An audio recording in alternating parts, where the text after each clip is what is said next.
Hello student, good morning. कैसे हैं आप सभी? मेरे ख्याल से अच्छे होंगे, फिट होंगे, फाइन होंगे। तो बच्चों, आज हम आपका क्लास 12th केमिस्ट्री चल रहा है, जिसमें कि हमारा फर्स्ट चैप्टर सॉलिड स्टेट अभी चल रहा है। इससे पिछले वाले भाग में हमने क्लोज पैकिंग के बारे में समझा था और आपको तीनों डायमेंशन के क्लोज पैकिंग के बारे में समझाने की कोशिश की थी। 1 डायमेंशन, 2 डायमेंशन, 3 डायमेंशन। और हमने कुछ जो वॉइड्स होते हैं, टेट्राहेड्रल वर्ड्स, ऑक्टाहेड्रल वर्ड्स, उनके बारे में हमने पढ़ा था।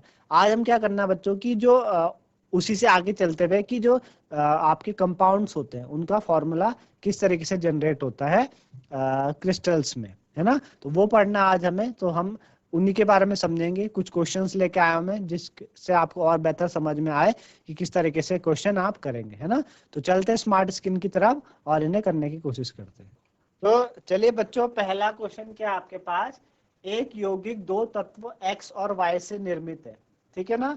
Y तत्व के परमाणु आपके ऋणायन से CCP बनाते हैं और X तत्व के परमाणु धनायन सभी अष्टफलकी रिक्तियों से भरे होते हैं, ठीक है ना। आपको क्या करना है, आपको बताना है यौगिक का सूत्र क्या है। क्या बताना है? यौगिक का सूत्र बोलता है compound is found by two element X and Y। एक कंपाउंड दो एलिमेंट X और Y से मिलकर बनता है। जो आपके एटम्स हैं, आपके जो एटम्स हैं एलिमेंट Y के, ठीक है ना, वो CCP स्ट्रक्चर बना रहे हैं। और जो एलिमेंट है X के, वो क्या कर रहे हैं, कैटायन का निर्माण कर रहे हैं, ठीक है ना। और इन्होंने जो एलिमेंट X है, इन्होंने क्या ऑक्यूपाई किया है, सारे के सारे ऑक्टाहेड्रल वर्ड्स ऑक्यूपाई किए हैं, ठीक है ना। तो आपको फॉर्मूला ऑफ कंपाउंड बताना है। उससे एक छोटी सी बात आप जान लीजिए कि आपके जो दो तरीके के वाइट्स होते हैं, इसमें की जो नंबर ऑफ ऑक्टाहेड्रल वाइट्स होते हैं, ये आपके जो नंबर ऑफ ऑक्टाहेड्रल वाइट्स होते हैं वो आपके प्रेजेंट होते हैं लैटिस में, है ना। किसके बराबर होते हैं? क्लोज पैक्ड स्पेयर के बराबर। जैसे कि मैं बता चुका हूं कि अगर आप n क्लोज पैक्ड स्पेयर लोगे तो ऑक्टाहेड्रल वाइट भी n ही होंगे आपके, ठीक है ना, n ही होंगे। और नंबर ऑफ टेट्राहेड्रल वाइट्स उसके दुगने होते हैं। आयनिक सॉलिड में जो बिगर आयन होते हैं यानी एनायन, उनसे तो क्लोज पैक्ड स्पेयर बनता है। आयनिक सॉलिड्स होते हैं ना, जो आयनिक सॉलिड, जैसे कि NaCl हो गया, है ना। जैसे कि आपका NaCl है, सपोज आपका क्या है बच्चों, NaCl है, ठीक है ना। सपोज जैसे आपका क्या है बच्चों, NaCl है। अब NaCl में किस तरीके से होगा, ठीक है ना, NaCl में किस तरीके से होगा आपको बताते हैं अभी। जैसे कि आपके पास को आयनिक सॉलिड है Na प्लस और Cl नेगेटिव। तो आपको पता है कि प्लस वाला क्या क्या क्या होता है, कैटायन होता है, और जो माइनस वाला है वो एनायन है ना। आपके पास प्लस वाला कैटायन होता है और माइनस वाला आपका एनायन, यानी माइनस वाला ऋणायन होता है और जो प्लस वाला होता है वो अनायन होता है आपका, वो सॉरी कैटायन होता है, ठीक है ना। तो जो आपके आयनिक सॉलिड में जो बड़े बिगर आयन होते हैं यानी कैटायन एनायन होते हैं, उनसे तो क्या बनता है बच्चों, बाहर का स्ट्रक्चर निर्माण होता है, क्लोज पैक्ड स्ट्रक्चर निर्माण होता है। और स्मॉलर आयन से क्या होता है, जो कैटायंस होते हैं आपके, उनसे आपके वॉइड्स ऑक्यूपाई होते हैं।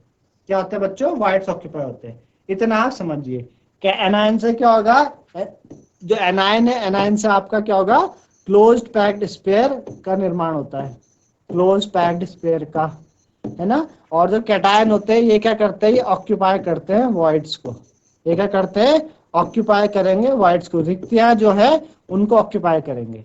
कैटायन में बिगर आयन में जो एनायन होते हैं, सॉरी आयन से आपके, जैसे कि NaCl आयन है एक, इसमें एनायन से बाहर का खाका तैयार होता है और अंदर का जो स्पेस कौन भरेगा, कैटायन भरेगा। इतनी बात आप समझिए पहले फिर इस क्वेश्चन को करते हैं।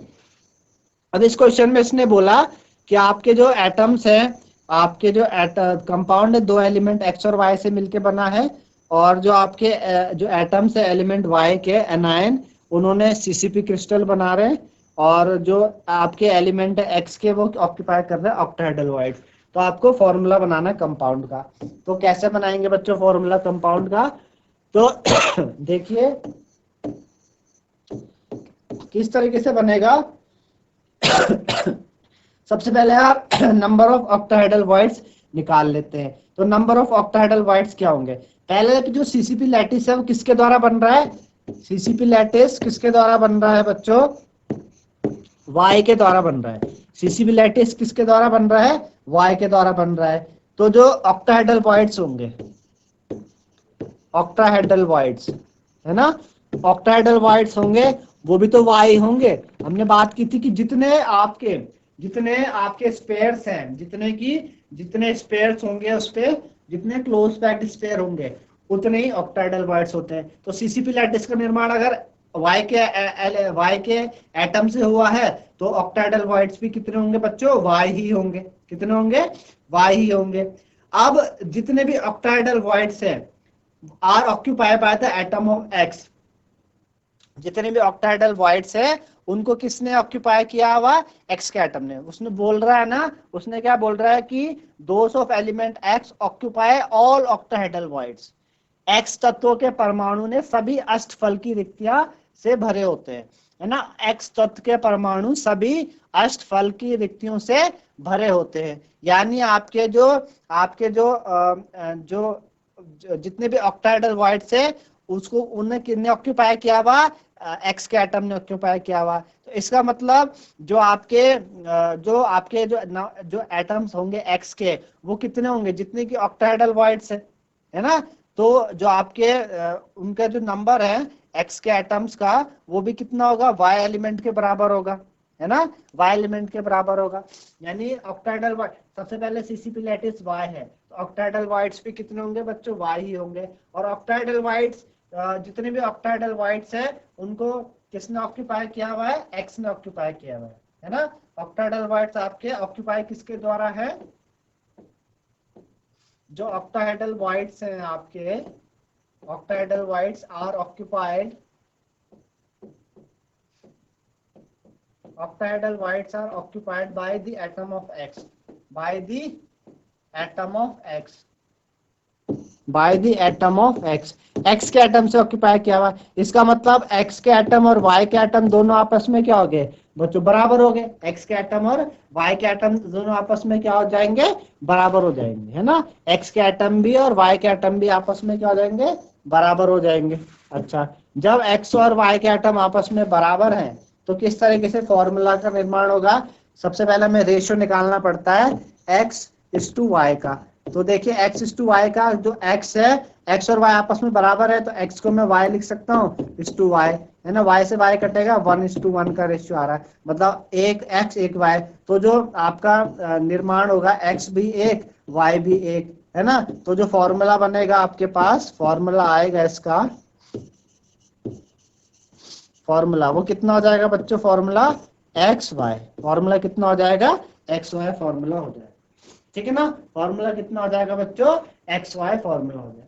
इस तरीके से एक क्वेश्चन आपको अटेम्प्ट करना था, है ना। इस तरीके से आपको एक क्वेश्चन करना है। तो मेरे ख्याल से समझ में आया होगा आपको कि किस तरीके से आपने ये किया, है ना। चलिए इतना, आगे बढ़ते हैं, नेक्स्ट करते हैं। तत्व बी के परमाणु से HCP जालक बनता है और तत्व ए के परमाणु 2/3 चतुष्फल की रिक्तियों को भरते हैं। ए और बी तत्वों द्वारा बनने वाले यौगिक का सूत्र बताइए। वो बोल रहा है atom of element B form HCP lattice. जो बी के एलिमेंट है उनसे HCP लैटिस बनता है, हेक्सागोनल क्लोज पैकिंग बनती है, ठीक है ना। And those of element A occupy 2/3 of tetrahedral voids, है ना। और जो आपके जो एलिमेंट है किसके, आपके जो एलिमेंट हैं ए के, उन्होंने टेट्राहेड्रल वॉइड्स का 2/3 क्या किया हुआ? ऑक्यूपाई किया हुआ है, 2/3 ऑक्यूपाई किया हुआ है। आपको फॉर्मूला बताना है ए और बी का, है ना। ए और बी का फॉर्मूला बताना है, ठीक। तो कैसे बताएंगे? तो सबसे पहले तो हम बात करते हैं कि भाई जो नंबर ऑफ टेट्राहेड्रल वॉइड्स हैं वो दुगने होते हैं आपके ऑक्टाहेड्रल के, है ना। दुगने होते हैं ऑक्टाहेड्रल के। तो सबसे पहले निकाल लेते हैं भाई ऑक्टाहेड्रल है कितने, है ना। ऑक्टाहेड्रल है कितने, ऑक्टाहेड्रल वॉइड्स कितने हैं। अच्छा, जो पहले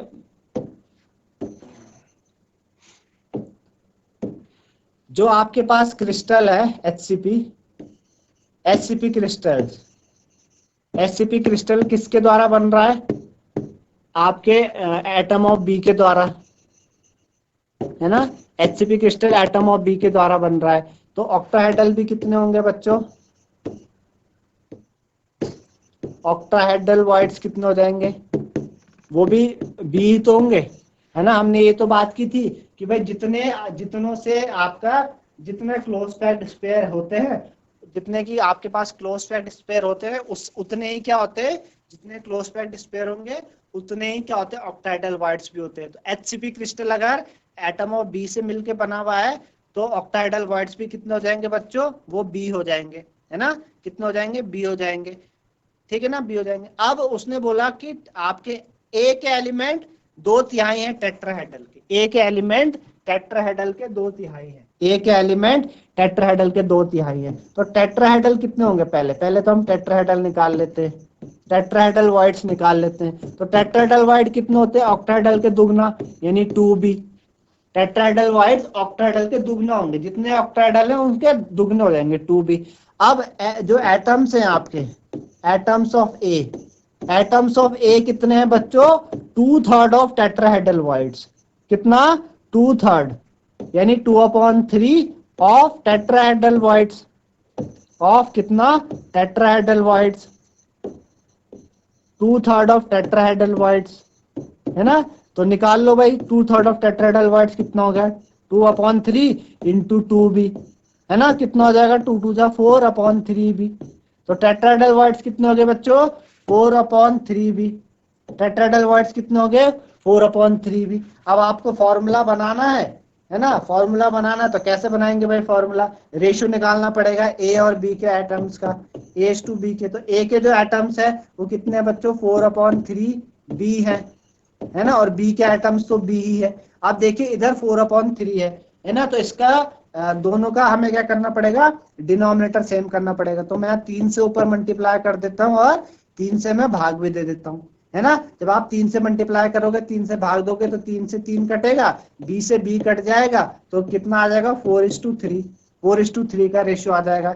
यानी फॉर्मूला जो बनेगा आपके पास, फॉर्मूला वो किस तरीके से बनेगा भाई, ए के 4 है और बी के कितने हैं, 3 है। तो ये फॉर्मूला का निर्माण हुआ A4B3, ठीक है ना। तो इस तरीके से आपके पास ये फॉर्मूला का निर्माण हुआ A4B3, ठीक है ना। A4B3 इस तरीके से आपके पास फॉर्मूला का निर्माण होता है। इस तरीके से क्या करना होता है बच्चों, आपको फॉर्मूला का निर्माण करना होता है। मेरे ख्याल से इतना सभी को समझ में आया, आपको इतना सभी को मेरे ख्याल से समझ में आया, टेट्राहेड्रल वॉइड्स के बारे में आपको समझ में आया कि किस तरीके से हमने क्वेश्चन किया, ठीक है ना। चलिए, तो इस तरीके से करना है आपको। मेन बात ध्यान रखनी है कि जो स्पेयर है उसका निर्माण किससे हो रहा है, जितने स्पेयर में एटम्स लगे होंगे उतने ही ऑक्टाहेड्रल वॉइड्स होंगे। उसका दुगना करेंगे तो आपको टेट्राहेड्रल वॉइड्स मिल जाएंगे। और फिर आपको क्वेश्चन के अकॉर्डिंग चलना है, जिस तरीके से क्वेश्चन पूछ रहा है उस तरीके से आपको जवाब देना है ना। चलिए अगला क्वेश्चन करते हैं इसी के संदर्भ में। अगला है एक यौगिक 2 तत्वों M और N से बना है। N CCP संरचना बनाते हैं और M के परमाणु चतुष्फलकीय रिक्तियों के 1/3 भाग को अध्यासित करते हैं। यौगिक का सूत्र ज्ञात कीजिए। क्या करना है बच्चों, यौगिक का आपको सूत्र ज्ञात करना है, ठीक है ना। कहने का क्या मतलब है क्वेश्चन का, देखिए क्वेश्चन का क्या मतलब है। क्वेश्चन क्या कह रहा है, compound is formed by 2 element M और N। एक कंपाउंड 2 एलिमेंट M और N से मिलकर बना है।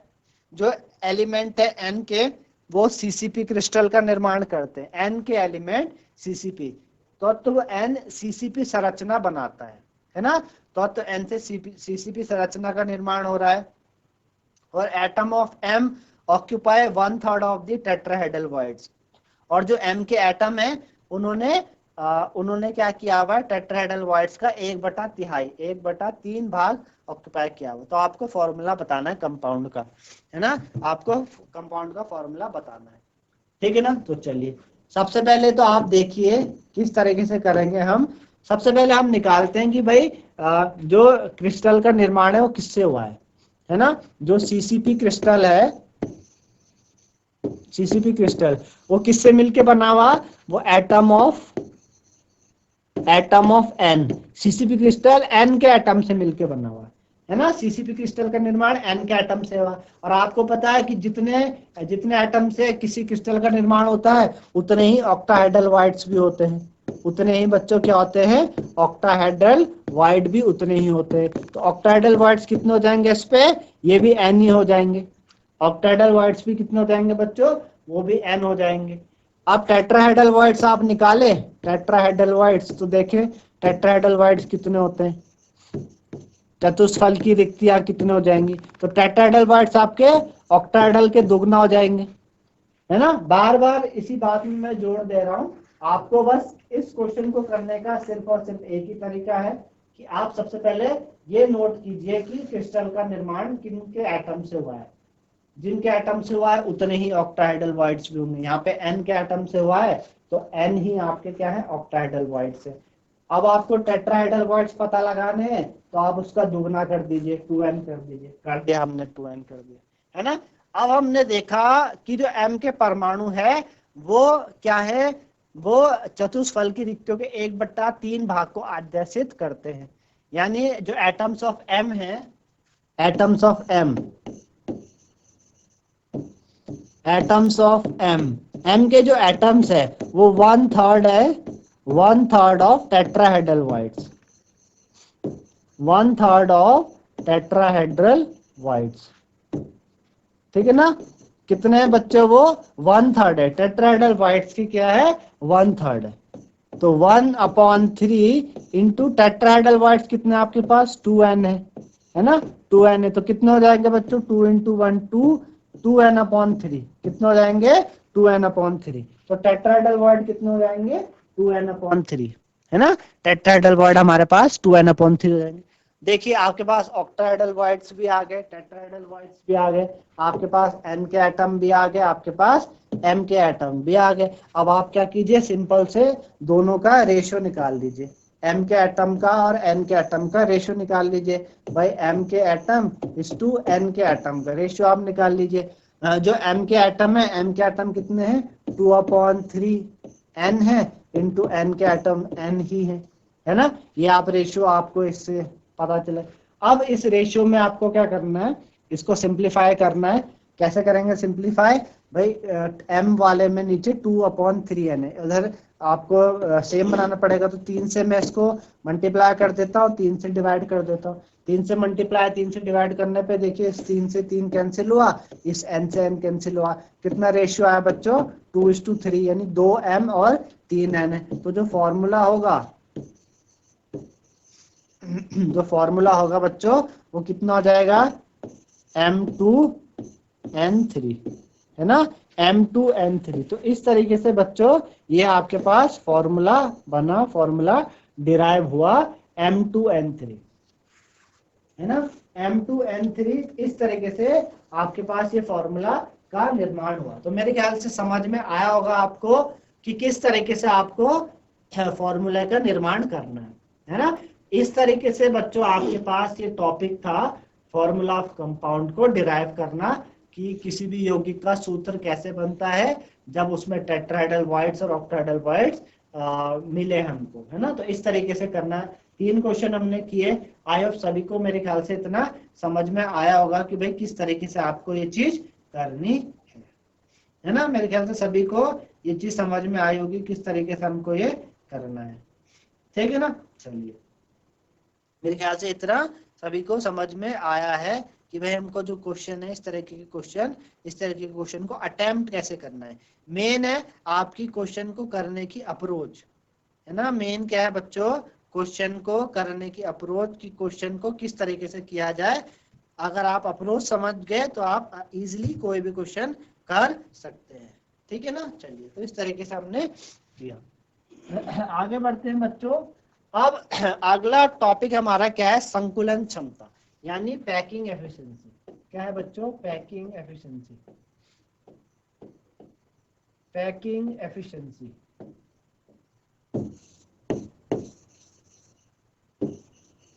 ठीक है ना, पैकिंग एफिशिएंसी। अगला क्या है, पैकिंग एफिशिएंसी। पैकिंग एफिशिएंसी कैसे होती है, पैकिंग एफिशिएंसी समझेंगे। पैकिंग एफिशिएंसी संकुलन क्षमता होती है आपकी। देखिए पैकिंग एफिशिएंसी है क्या, पहले तो आप ये समझिए कि पैकिंग एफिशिएंसी होती क्या है ना, पैकिंग एफिशिएंसी होती क्या है। तो आपका जो किस तरीके से कोई भी कॉन्स्टिट्यूएंट पार्टिकल्स यानी एटम्स हो गया, मॉलिक्यूल्स हो गया और आयन हो गया, पैक्ड होते हैं, है ना। किसी भी तरीके से कोई भी constituent particle, atoms, molecule, ion packed होते हैं।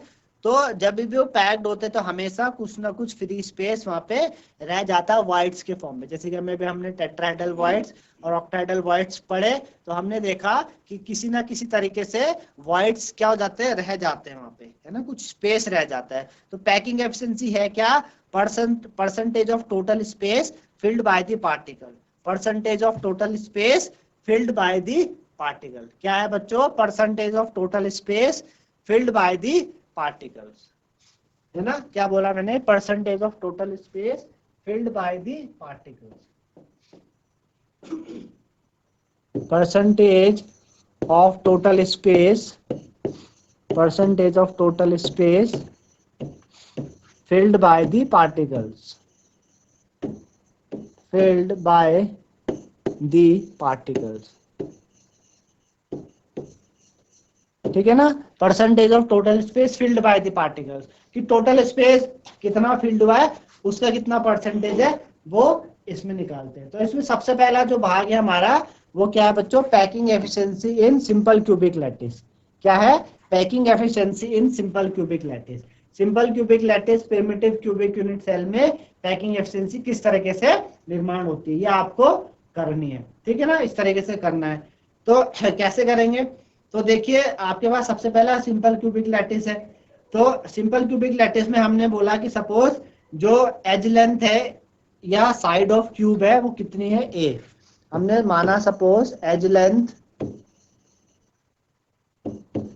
इस एज लेंथ जो क्यूब की एज लेंथ है वो ए है ना। जो एज लेंथ है क्यूब की कितनी है बच्चों, सपोज यहाँ से लेकर यहाँ तक पूरा क्या है, ए है ना। ये क्यूब है, इसकी क्यूब एज लेंथ कितनी है, ए है। अब आप देख रहे हैं कि इस सिंपल क्यूबिक लैटिस में क्या होता है, कॉर्नर पे एटम रखे हुए। सिंपल क्यूबिक में कॉर्नर पे एटम रखे हुए, है ना। एक एटम ये है, एक एटम ये है, एक ये है, ये है, इस तरीके से 8 एटम्स हर कॉर्नर पे रखे हुए। आप देख पा रहे हैं कि यहां से लेकर यहां तक की जो दूरी है,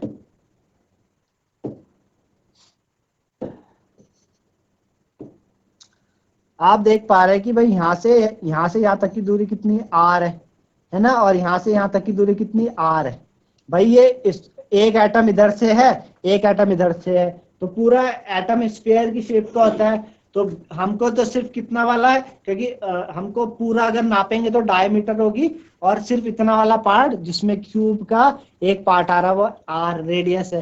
तो यानी जो ए है वो कितना हो जाएगा बच्चों, 2r हो जाएगा, है ना। जो ए है पूरी एज लेंथ, पूरी एज लेंथ कितनों से मिलके बनी हुई, 2 रेडियस से मिलके बनी, एक इधर वाले एटम की, एक इधर वाले एटम से और एक इधर वाले एटम से, 2 एटम से मिलके रेडियस बनी हुई है। तो ए जो है वो 2r हो जाएगा। अब जो वॉल्यूम होगा बच्चों, वॉल्यूम, जो वॉल्यूम होगा इस क्यूब का, है ना, इस क्यूब का जो वॉल्यूम होगा क्यूबिक यूनिट सेल का, इस क्यूबिक यूनिट सेल, इस क्यूबिक यूनिट सेल का जो वॉल्यूम है वो कितना होता है बच्चों, वॉल्यूम ए क्यूब होता है। कितना होता है, ए क्यूब। तो ए कितना आपके पास, 2r, तो 2r का होल क्यूब कितना हो जाएगा बच्चों, 2 का क्यूब 8, 2 को 3 बार गुणा करेंगे 8 आएगा, 8r क्यूब कितना हो जाएगा, 8r क्यूब कितना हो जाएगा बच्चों, 8r क्यूब हो जाएगा। अब आपको पता है कि सिंपल क्यूबिक लैटिस में, एससीसी में, सिंपल क्यूबिक लैटिस में टोटल नंबर ऑफ एटम कितने होते हैं, total number of atom, simple cubic lattice में आपको पता है टोटल नंबर ऑफ एटम कितना होता है, 1। टोटल नंबर ऑफ एटम कितने होते हैं सिंपल क्यूबिक लैटिस में, 1 होते हैं, है ना। ये सभी को पता है, हमने जब टोटल नंबर ऑफ एटम निकाले थे प्रीवियस लेक्चर में तो हमने देखा था टोटल नंबर ऑफ एटम कितने होते हैं बच्चों, 1 होते हैं, है ना। कितने होते हैं, 1 होते हैं। अच्छा, वॉल्यूम ऑफ स्पेस ऑक्यूपाई, कितना वॉल्यूम ऑफ स्पेस ऑक्यूपाई कर रहा होगा, है ना, कितना वॉल्यूम ऑफ स्पेस वो ऑक्यूपाई कर रहा होगा। तो volume of space occupy, volume of space occupy, चलिए जो वॉल्यूम है, एक काम कीजिए, हम क्या निकालते हैं, जो फॉर्मूला है पहले वो बताता हूं आपको पैकिंग एफिशिएंसी का। फॉर्मूला क्या होता है, ठीक है ना, packing efficiency.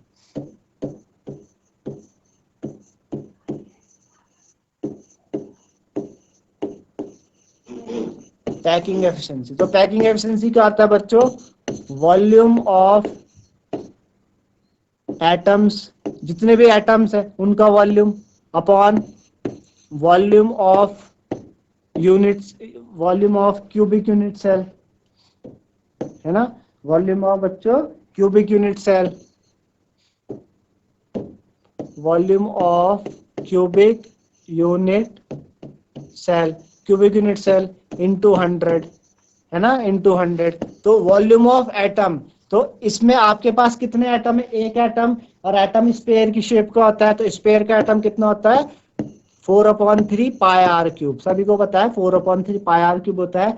Volume of cubic unit cell आपने निकाला पीछे, कितना था, कितना था बच्चों volume of cubic unit cell, देखो कितना है volume of cubic unit cell आपके पास क्या है, ये एक ही आया, ये आया आपके पास 8r क्यूब, कितना है 8r cube, 8r cube into 100, है ना, 8r क्यूब इंटू 100, तो कितना हो जाएगा, इसको आप जरा सॉल्व करेंगे, हो जाएगा 4/3 इंटू 8 इंटू आर क्यूब, और इधर पाए आर क्यूब इंटू 100, है ना, आर क्यूब से आर क्यूब कैंसिल हो जाएगा, 4 2 जा 8 हो जाएगा, 2 से 50 टाइम्स कटेगा, है ना, आपके पास बचा 50, पाई की वैल्यू कितनी होती है 3.14/3।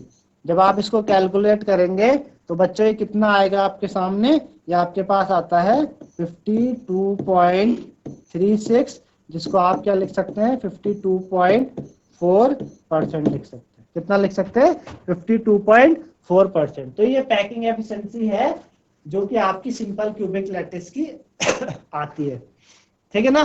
तो सिंपल क्यूबिक लैटिस में पैकिंग एफिशिएंसी कितनी बनती है बच्चों हमारे पास, सिंपल क्यूबिक लैटिस में हमारे पास पैकिंग एफिशिएंसी बनती है 52.4। समझ में आया होगा आपको किस तरीके से किया हमने, हमने सबसे पहले एज लेंथ बताई कितनी है a, अब एज लेंथ a है तो r के टर्म्स में कितनी हो जाएगी 2r हो जाएगी, है ना, क्योंकि r और r से मिलके बना हुआ है। तो अब हमने वॉल्यूम निकाला यूनिट सेल का, कितना होता है किसी भी क्यूब का वॉल्यूम a क्यूब होता है, क्यूब का वॉल्यूम कितना होता है बच्चों a क्यूब होता है ना, क्यूब का वॉल्यूम आपका होता है a क्यूब, है ना, क्यूब का वॉल्यूम a क्यूब होता है। तो इस तरीके से आपने a क्यूब के हिसाब से निकाला, है ना, a क्यूब के हिसाब से आपने इस तरीके से निकाला। फिर हमने देखा कि भाई सिंपल क्यूबिक लैटिस में टोटल एटम कितने होते हैं, एक होते हैं, सिंपल क्यूबिक लैटिस में टोटल एटम कितने होते हैं, एक होते हैं, सिंपल क्यूबिक लैटिस में टोटल एटम कितने होते हैं, एक होते हैं, है ना। अच्छा, फिर हमने बात करी कि भाई पैकिंग एफिशिएंसी का क्या फॉर्मूला है, तो पैकिंग एफिशिएंसी का क्या फॉर्मूला होता है, volume of cubic unit cell, मतलब सॉरी वॉल्यूम ऑफ एटम, जितने भी एटम है उनका वॉल्यूम अपॉन पूरे यूनिट सेल का वॉल्यूम इनटू 100। हमने देखा भाई वॉल्यूम ऑफ कितने एटम है, एक एटम है, और एटम किसके शेप का होता है, स्फीयर के जैसे होता है, स्फीयर का वॉल्यूम कितना होता है 4/3 पाई आर क्यूब, है ना, वो पुट किया हमने, वॉल्यूम देखा यूनिट सेल का 8r क्यूब, वो पुट किया इनटू 100, उसको सॉल्व किया, हमारे पास 52.4% आया। एक और रिलेशन यहाँ से हमारे पास क्या डिराइव हुआ कि बच्चों सिंपल क्यूबिक लैटिस में एज लेंथ और रेडियस के बीच में क्या रिलेशन है, तो क्या रिलेशन है, a = 2r, ये काफी महत्वपूर्ण रिलेशन है, काफी इंपॉर्टेंट रिलेशन है। और ये रिलेशन में आपको क्या होता है, इस रिलेशन में क्वेश्चन बनते हैं, है ना, आगे जाके अभी जब आप body centred cubic lattice, face centred cubic lattice पढ़ोगे तो वहां पे आपको इनके क्वेश्चन भी करने को मिलेंगे, है ना। तो वहां पे आपको ये रिलेशन पता होना चाहिए, आपको रिलेशन याद होना चाहिए कि भाई रिलेशन होता क्या है इसको, है ना, ये रिलेशन क्या होता है। तो इस तरीके से आपने आज समझा कि भाई किस तरीके से, ठीक है ना, मेरे ख्याल से इतना सभी को समझ में आया होगा, ठीक है ना। तो इस तरीके से आपने ये देखा। चलिए थोड़ा सा आपको चलते चलते बॉडी सेंटर्ड क्यूबिक लैटिस के बारे में समझा देता हूँ, इसकी जो पैकिंग एफिशिएंसी वो हम कल करेंगे वैसे, पर समझा देता हूँ कि बॉडी सेंटर्ड क्यूबिक लैटिस में पैकिंग एफिशिएंसी होती क्या है। तो भाई बीसीसी कहते हैं इसको, बॉडी सेंटर्ड क्यूबिक लैटिस कहते हैं। और आपको मैंने बताया था कि बॉडी सेंटर्ड क्यूबिक लैटिस में आपके पास कॉर्नर के अलावा कॉर्नर के अलावा आपके पास बॉडी के सेंटर में, बॉडी के सेंटर में, बॉडी के सेंटर में भी क्या होगा, एटम होगा, है ना। बॉडी के सेंटर में भी होगा। बीसीसी में क्या होगा, कॉर्नर के अलावा बॉडी के सेंटर में भी आपको क्या मिलेगा, एटम देखने को मिलेगा। जैसे कि आप देख पा रहे हैं यहाँ पर कि कॉर्नर पे तो ब्लैक ब्लैक वाले एटम है ही, और आप देख पा रहे हैं सेंटर में जो सी वाला है ये क्या है, इसके बॉडी के सेंटर में एटम रखा हुआ है ना। तो इसी से हमको क्या करना है, एक रिलेशन, वो पैकिंग एफिशिएंसी डिराइव करनी है कि भाई किस तरीके से पैकिंग एफिशिएंसी हम क्या करते हैं, डिराइव करते हैं, है ना। किस तरीके से पैकिंग एफिशिएंसी डिराइव करेंगे। तो ये आपका क्या है, बॉडी सेंटर के बारे में। इसमें भी हमको नंबर ऑफ एटम्स अगर हम बॉडी सेंटर में देखें तो number of atom body centre में कितने हो जाएंगे, 2 हो जाएंगे। Number of atom body centre में कितने कहलाएंगे, 2। हमने टोटल नंबर ऑफ एटम निकाले थे बॉडी सेंटर में, कितने होते हैं, 2। एक एटम तो पूरा कंट्रीब्यूट हुआ बाहर से, कॉर्नर से, और एक एटम आपका बॉडी के सेंटर में रखा हुआ था। तो टोटल कितने हो गए बच्चों, 2 एटम हो गए, है ना। टोटल कितने हो गए, 2 एटम हो गए। अच्छा, तो 2 एटम है तो 2 एटम का वॉल्यूम कितना निकल जाएगा, 2 × 4/3 πr³। एटम स्फीयर के शेप का है तो एक एटम का स्फीयर का वॉल्यूम 4/3 πr³ होता है, 2 का उतना हो जाएगा। इतना तो समझ आ गया। मेन बात है कि क्या करना है हमको, एज लेंथ और रेडियस के बीच का रिलेशन हमें निकालना है, क्योंकि हमको फाइनली आर की वैल्यू चाहिए, है ना, सॉरी ए की वैल्यू चाहिए। क्योंकि ए की वैल्यू हमें क्यों चाहिए, ए की वैल्यू हमें इसलिए चाहिए क्योंकि हमें वॉल्यूम निकालना है। वॉल्यूम हमें निकालना है किसका, इसका वॉल्यूम निकालना है बच्चों, हमें वॉल्यूम निकालना है पूरे क्यूब का। तो पूरे क्यूब का वॉल्यूम के लिए हमको ए का मान चाहिए। ए का मान तब निकलेगा जब हम ए और एज लेंथ और रेडियस ऑफ स्फीयर के बीच में रिलेशन डिराइव करेंगे। ये रिलेशन भी काफी महत्वपूर्ण है, इसको हमें डिराइव करना आना चाहिए, है ना। तो ये करेंगे हम, ये रिलेशन डिराइव करेंगे। यहाँ से हमारे पास ए का मान आ जाएगा। जब ए का मान आ जाएगा तो वॉल्यूम हम निकाल सकते हैं उसके क्यूब का ए क्यूब के इस्तेमाल से। ए क्यूब से कैसे निकालेंगे, ए क्यूब के इस्तेमाल से, है ना। ए क्यूब से निकालेंगे तो आप फिर फॉर्मूला पैकिंग एफिशिएंसी में आप फॉर्मूले में पुट कर दीजिए, volume of square upon volume of cubic unit cell multiply by 100, है ना। उसको सॉल्व करने से हमारे पास जो लास्ट में परसेंटेज आता है वो क्या कहलाता है, आपका पैकिंग एफिशिएंसी का परसेंटेज कहलाता है। क्या कहलाता है बच्चों, पैकिंग एफिशिएंसी का परसेंटेज कहलाता है, ठीक है ना। चलिए, तो इस तरीके से बच्चों आज आपने देखा कि पैकिंग, पहले तो आपने कुछ क्वेश्चन समझे, है ना। जो कंपाउंड का फॉर्मूला है, किसी यौगिक का फॉर्मूला किस तरीके से उसका निर्माण होता है वो आपने समझा कि आपको किन किन की जानकारी होनी चाहिए उन क्वेश्चंस को करने के लिए। दूसरी बात आपने क्या समझी, आपने पैकिंग एफिशिएंसी, संकुलन क्षमता के बारे में जाना कि जो संकुलन क्षमता है वो किस तरीके से आप निकाल सकते हैं किसी भी क्रिस्टल की, है ना। किसी भी क्रिस्टल की संकुलन क्षमता आप इजीली ड्राइव किस तरीके से कर सकते हैं, जैसे कि हमने सिंपल क्यूबिक लैटिस में समझा। सिंपल क्यूबिक लैटिस में हमने समझा कि किस तरीके से हम क्या कर सकते हैं, किसी भी की संकुलन क्षमता निकाल सकते हैं, ठीक है ना। फिर मैंने आपको थोड़ा बॉडी स्ट्रक्चर के बारे में बताया, बॉडी सेंटर्ड स्ट्रक्चर के बारे में कि भाई बॉडी सेंटर्ड होते क्या है, इनकी हमें कल निकालनी है। अगले भाग में हम निकालेंगे बॉडी सेंटर्ड और फेस सेंटर्ड के बारे में, है ना।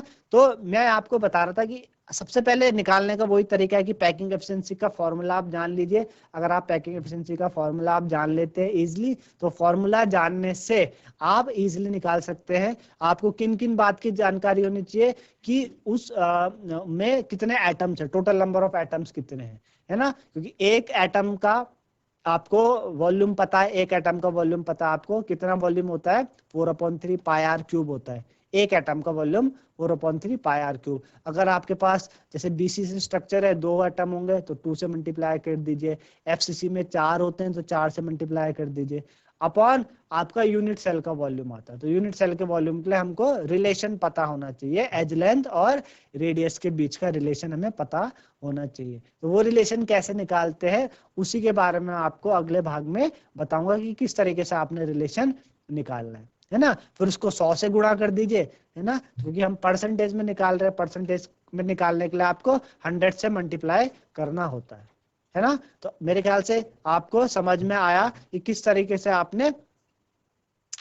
से ये आपने समझा, है ना। तो इस तरीके से संकुलन क्षमता, पैकिंग एफिशिएंसी आप निकाल सकते हैं किसी भी क्रिस्टल की, है ना। तो आज के लिए इतना ही बच्चों, है ना। अगले भाग में मैं और लेके आऊंगा पैकिंग एफिशिएंसी के बारे में। धन्यवाद।